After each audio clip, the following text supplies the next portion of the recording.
Brian Baker here at your music lesson studio, Brian Baker Guitar Studio. We're located at KV Oasis Youth Center at 26 Pettingill Road in Quispamsis, New Brunswick, Canada, here with another edition of our Tip of the Week.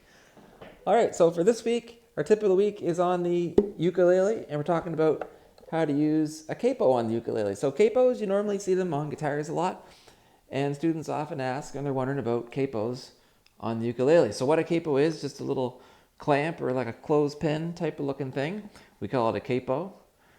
And usually they squeeze together like so. Or sometimes they have a little screw in the back that you can screw to tighten them. And there's two ways you can put them on. You can put them on this way.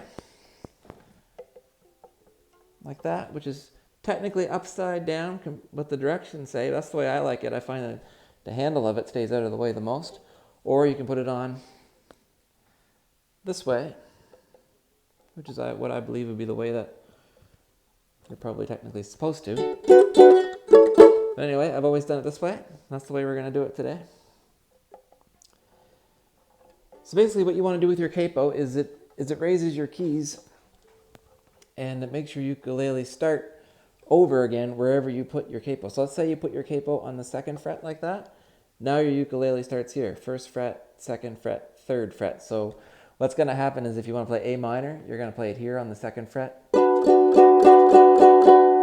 And all it does is just raises the key for you. So you find your song is like a little too low, or you want to play along with the record and you want to get it in exactly the same key. A capo might be required to do that.